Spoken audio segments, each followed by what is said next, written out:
I never thought I'd be one of those people posting on Reddit about family drama, but here I am at 67, typing away on my old Dell laptop that my kids always mock me for keeping.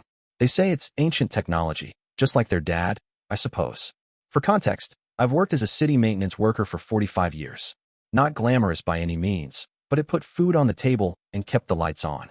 My wife, Clara, passed 5 years ago after a long battle with cancer, leaving me alone in our modest 3-bedroom home in a working-class neighborhood. We raised 3 children, Michael, 42, Jennifer, 39, and Thomas, 35. Last Sunday was supposed to be a simple family dinner. I still host these monthly, cooking Clara's recipes to keep her memory alive. The kids bring their families, we eat, catch up, and then they leave with containers of leftovers. But this time was different. Michael arrived first with his wife Stephanie and their 2 teenagers. Michael works in finance and has always been status conscious. He drove up in his new Tesla and immediately started complaining about the rundown appearance of my lawn. Jennifer and her husband Paul came next with their elementary school kids. She's a marketing executive and constantly busy, always checking her phone. Thomas, my youngest, showed up last, still single, working as a software engineer and living in a downtown condo. Dinner was pleasant enough until dessert when Michael cleared his throat in that way that always precedes something uncomfortable. "Dad, we need to talk about your future," he began, exchanging glances with his siblings. "You're not getting any younger, and this house is becoming too much for you to maintain." Jennifer jumped in. "We've been researching some nice retirement communities. There's one just 30 minutes from my house." I sat quietly, listening as they outlined their plans for my remaining years. They'd already toured facilities, compared prices, and decided my house should be sold to fund my care. Thomas, who had been silent, finally spoke up. "Dad, what do you even have to show for all those years of work? This old house that's falling apart? A pension that barely covers groceries? You need our help." Those words stung more than I let on. What did I have to show? 45 years of honest work, raising 3 children, loving one woman my entire adult life. Was that nothing? "You've worked hard, Dad," Michael said in that condescending tone he uses when he thinks he's being kind. "But you never really planned for retirement. No investments, no significant savings. Just this house and your small pension." I looked around at my children's concerned faces, saw the pity in their eyes, and made a decision. "Let's meet next Saturday," I said calmly. "I'll have an answer for you then." They seemed pleased that I was being reasonable about their plans. Little did they know what Saturday would bring. The week that followed was oddly peaceful. I didn't call any of my children, though they each checked in, probably making sure I wasn't having second thoughts about their retirement facility plans. I assured them I was getting my affairs in order for our Saturday meeting. Truth be told, I spent those days contacting people I hadn't spoken to in years. My old friend Harold, who works at the bank. My lawyer, Richard, who helped Clara and me with our will years ago. My financial advisor, Mrs. Patel, who Clara insisted we see back in the 80s when we first started putting money aside. When Saturday arrived, I woke up early and made Clara's famous cinnamon rolls. She always said important conversations should have something sweet to soften any sharp edges.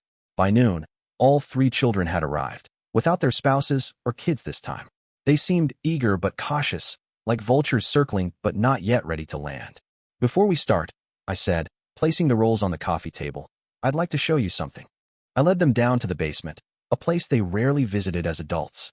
Michael wrinkled his nose at the musty smell, while Jennifer kept her arms crossed tightly across her designer blouse. Only Thomas seemed genuinely curious. The basement looked much like it always had: old boxes, holiday decorations, the workbench where I'd taught them to build birdhouses and repair bicycles. I walked over to what appeared to be an ordinary wall and pulled away a section of cheap wood paneling, revealing a small safe. "Dad, what is this?" Jennifer asked, stepping closer. I entered the combination, Clara's birthday, and opened the heavy door. From inside, I removed 3 thick manila envelopes and handed one to each child. "Open them," I said quietly. Inside each envelope was a detailed financial statement from Mrs. Patel's firm, showing an investment account in each of their names. Accounts I had been contributing to monthly since each of them was born. Accounts that now held over $400,000 each. Their faces registered shock as they flipped through the pages. "I don't understand," Michael stammered. "How did you?" "Your mother and I lived simply, but we weren't foolish," I explained. "Every month, before paying anything else, we set aside money for your futures and for ours." I guided them back upstairs to the dining room table where I had laid out more documents: property deeds, investment portfolios, bank statements. "This house, it's been paid off for 15 years, I said, watching their eyes widen. And it's worth 3 times what we paid for it, even in its rundown state. Thomas picked up a bank statement. Dad, this is over $1 million. I nodded. Your mother and I saved 20% of everything we ever made. Mrs. Patel helped us invest it wisely. Nothing flashy, just steady growth over decades. Jennifer's eyes filled with tears. But your job, your car, this house, everything is so simple. I finished for her. That was a choice, not a necessity. Your mother and I decided early on that we preferred financial security over appearances. Michael looked like someone had punched him. Why didn't you ever tell us? I looked at my firstborn son and answered honestly. We were waiting for you to ask about our wisdom, not our wealth. The silence in the room was deafening. My 3 successful, accomplished children sat around the dining table, staring at the evidence of their parents' quiet financial wisdom. Michael looked like he might be sick. Jennifer kept wiping away tears. Thomas just kept shaking his head in disbelief. There's more, I said, sliding another folder toward the center of the table. Your mother and I purchased a vacation property in the mountains 20 years ago. We renovated it ourselves over weekends and summers. Those fishing trips I took, those were working weekends. I pulled out my phone and showed them photos of a beautiful 3-bedroom cabin overlooking a lake, surrounded by pine trees. It's completely paid for and generates rental income most of the year when we're not using it. But you never took vacations, Jennifer protested weakly. You always said they were too expensive. Resort vacations were too expensive, I corrected her. Because we were putting that money to better use. Thomas finally found his voice.